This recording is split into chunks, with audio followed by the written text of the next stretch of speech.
시편 104편 19절 말씀입니다. 104편 19절. 제가 19절 여러분 25절 읽도록 하겠습니다.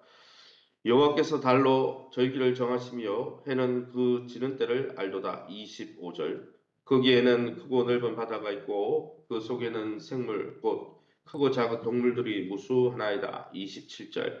이것들은 다 주께서 때를 따라 먹을 것을 주시기를 바라나이다. 31절. 여호와의 영광이 영원히 계속할지며 여호와는 자신께서 행하시는 일들로 말미암아 즐거워하시리로다. 아멘.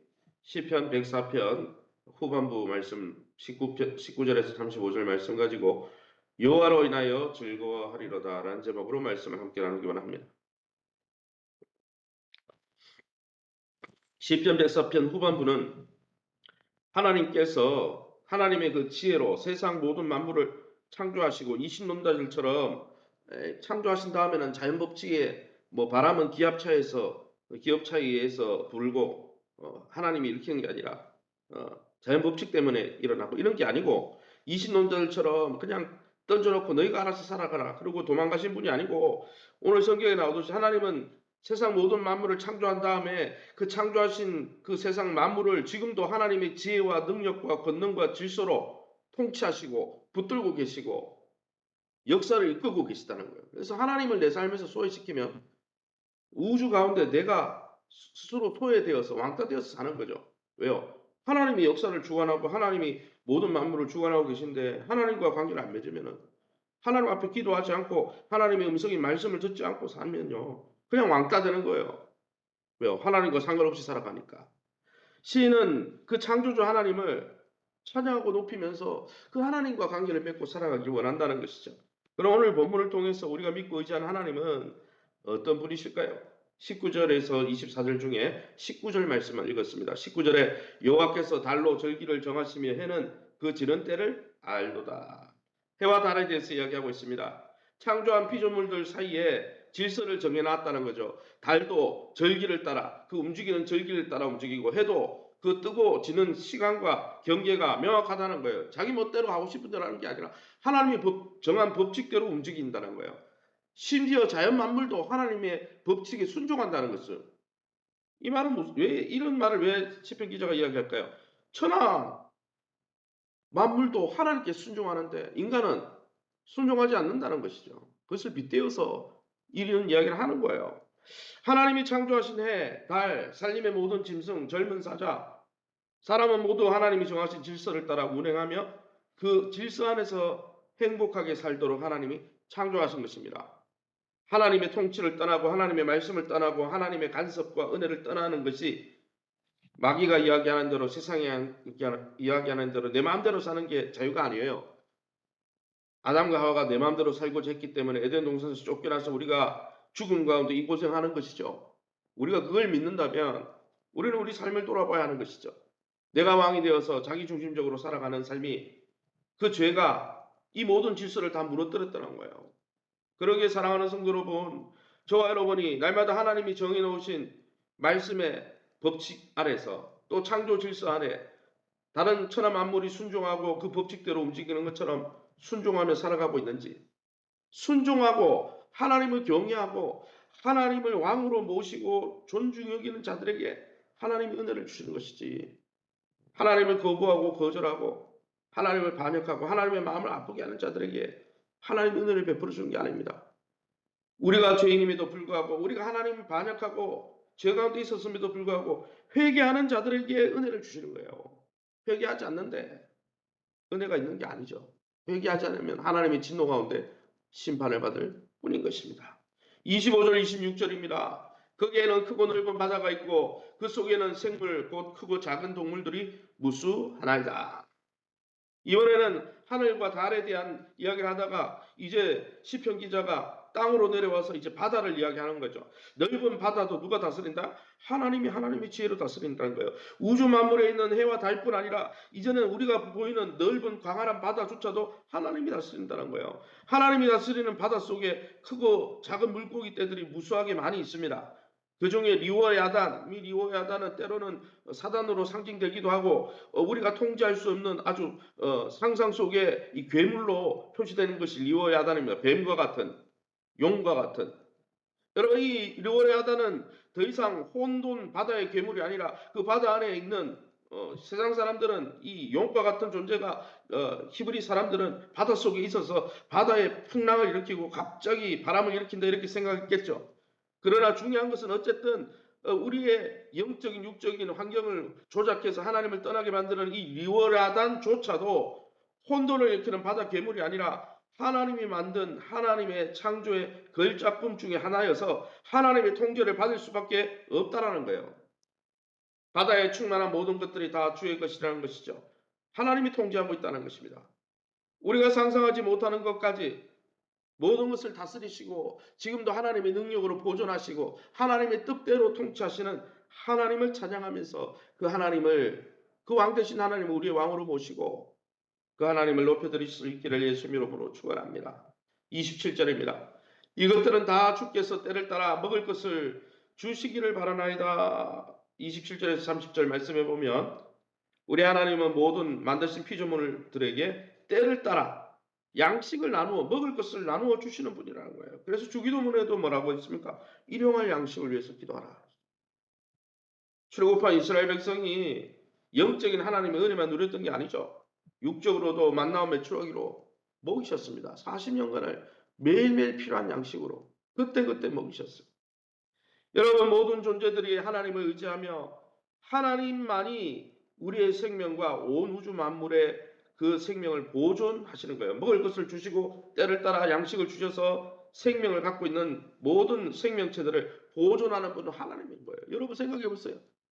여러분이 만약 여러분 길고양이가 많은데 길고양이 이제 밥 주자고 뭐 구청에서도 얼마 예산을 정하고 그러더라고요. 제가 구청에 가보니까. 여러분 야생동물들 여러분이 다 먹이 주려면 사료값이 얼마나 들까요? 자연 만물을 여러분이 다 유지하기 위해서 태양빛이 비치고 있는데 저것을 전기로 만약에 태양빛의 역할을 하려면 얼마나 전기가 필요할까요? 여러분 생명에 그려주신 주님이 돌보시지 않으면 우리는 살 수 없는 거예요. 우리가 작은 일을 하고 우리가 뭐 대단한 인간들이 문명을 이루어서 뭐 굉장한 것을 하는 것 같지만 여러분 우리의 생명과 우리의 호흡과 우리가 먹고 마시는 물과 공기와 이 태양빛은요 본질적인 건데 우리가 만들 수 없는 거예요 사실은. 다 하나님의 손에 있는 거예요. 그런데 사람들이 교만해서 자기가 뭐 좀 개발하고 그래서 문명이 발달하면 하나님을 잊고 우리가 하나님의 손에 달려있는 유한한 존재임을 잊고 산다는 것이죠. 그러기에 저와 여러분은 날마다 우리가 하나님의 손에 달려있는 유한한 존재임을 깨닫고 날마다 하나님을 의지하고 하나님을 의존하고 주님께 일용할 양식을 간구하면서 주님을 의존하는 신앙 되시기를 예수님 이름으로 축원합니다. 마지막으로 31절에서 35절에 뭐라고 하고 있습니까? 31절에 여호와의 영광이 영원히 계속할지며 여호와는 자신께서 행하시는 일들로 말미암아 즐거워하시리로다. 31절에서 35절까지 내용을 읽어보면 다 읽지 않았지만 영원히 영광과 찬양을 받을 뿐임을 우리는 이 시편 기자의 고백을 통해 알 수 있습니다. 시인은 이 104편의 시를 마무리하면서 주님의 영광이 온 땅에 계속 나타나기를 기원하고 있습니다. 이게 주기도문의 앞부분의 이야기잖아요. 하늘에 계신 우리 아버지여 이름이 거룩히 여김을 받으시고 하나님의 나라와 영광이 이 땅에 임하기를 원합니다. 그 예수님의 기도가 우리의 기도 아닙니까? 시편 기자도 그렇게 기도한 거죠. 주님의 영광이 온 땅에 나타나기를 원합니다. 우리의 본분은 하나님께 영광을 돌리는 것이고 하나님을 인해서 즐거워하는 거예요. 대소요리 문답 제1장 1 문답이 뭡니까? 인간의 목적이 뭡니까? 하나님과 교제하고 하나님을 영화롭게 하고 하나님을 즐거워하는 거라고. 우리가 대소요리 문답에서 배웠잖아요. 요즘은 대소요리 문답을 하지 않지만 교회들이.